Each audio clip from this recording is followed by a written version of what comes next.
awal-awal ya 1 minggu mengajar di kelas 2 itu saya itu marah. Marahnya kenapa Pak Edi? Marah sama diri sendiri karena ada murid yang buang air besar di celana. Wah, kelas bawah ya Pak Edi? Kelas bawah. Itu bonusnya di kelas bawah Pak Edi. Bonus demografi. Iya, seperempat jam stuck saya diem.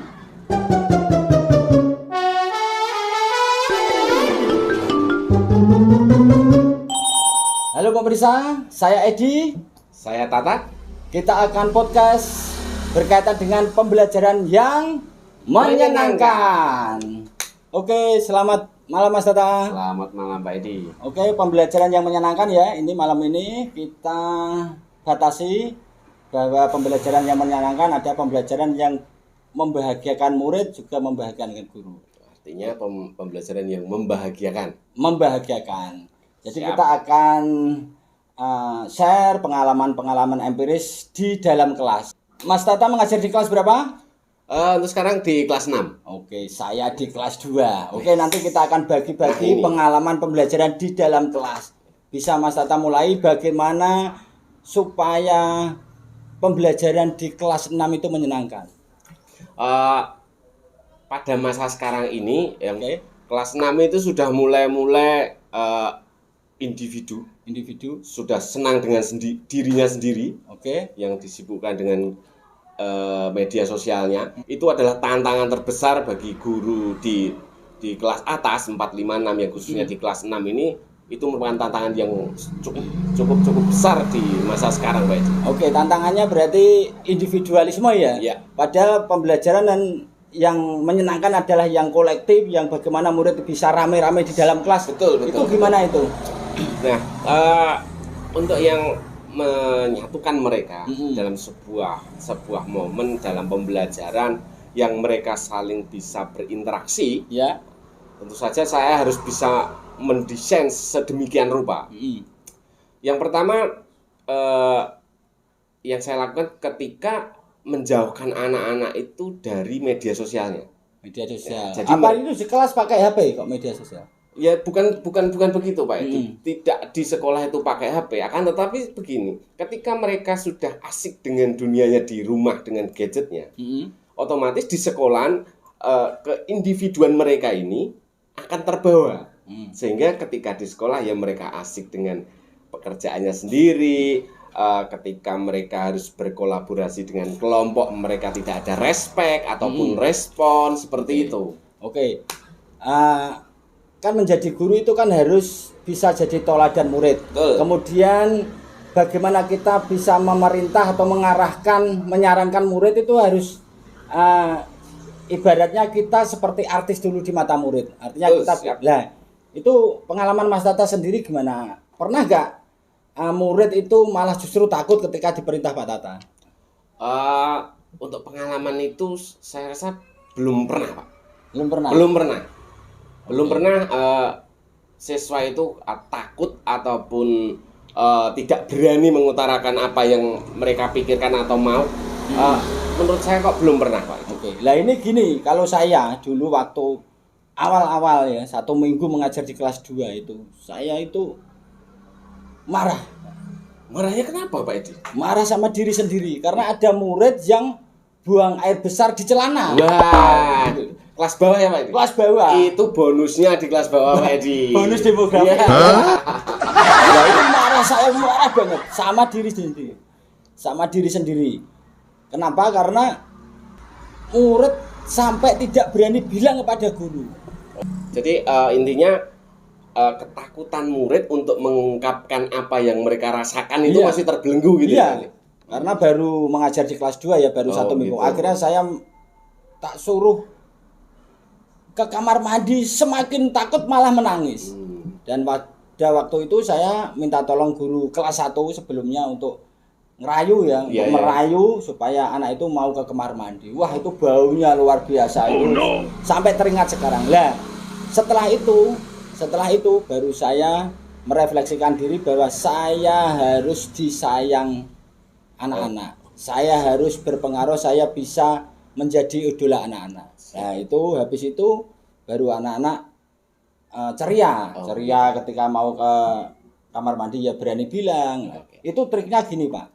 Jadi ketika tanggal lahir saya, Iya. tanggal lahir neton ibaratnya Jawa itu. Oh, tanggalnya ulang tahun gitu ulang ya. tahun Oke. Jawa. Iya. Anak-anak itu tak kasih uang untuk jajan. Oh, ditraktir gitu ya. Jadi simpel sebenarnya.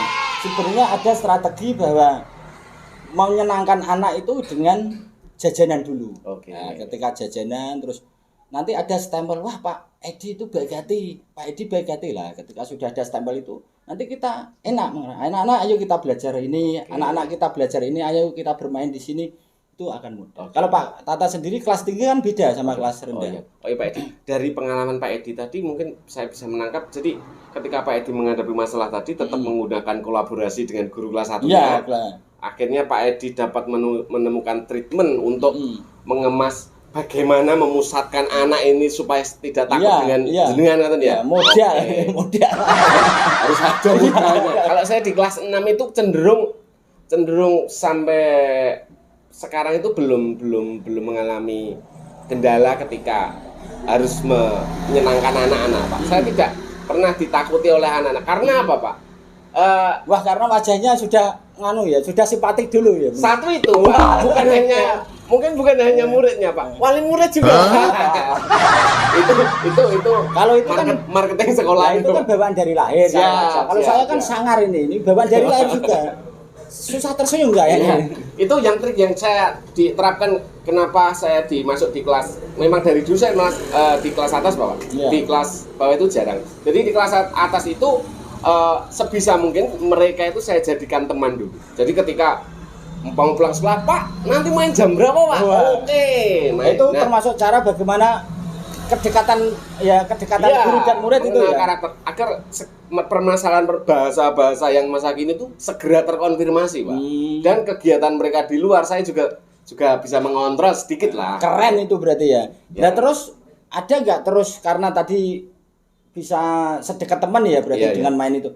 Pernah nggak akhirnya terus kebablasan murid, Pak minta pulsa aja udah, pulsa saya habis kayak gitu. Itu sering, Pak. Malah sering. Ya? Pak, sangkun tak, Pak. Tuh repot itu, Pak.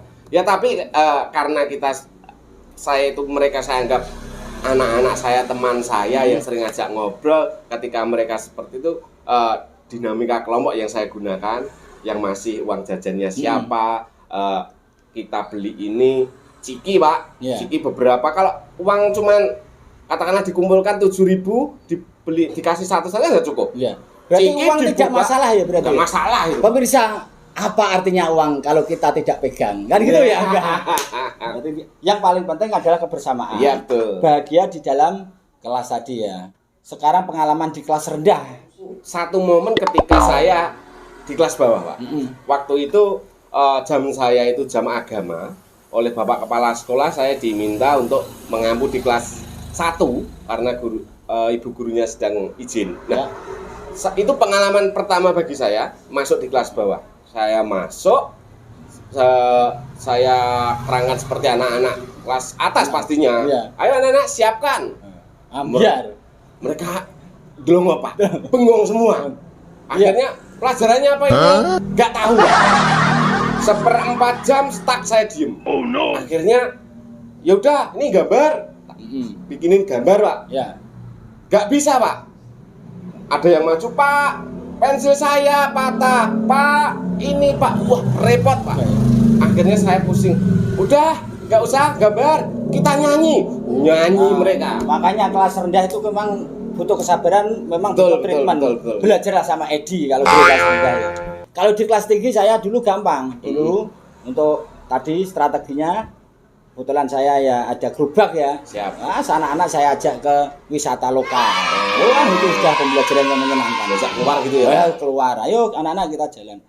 Selama gratis, anak-anak pasti senang, orang tua mendukung. Pemirsa, terima kasih. Sampai jumpa kembali. Teruslah kita gelurakan pembelajaran yang menyenangkan.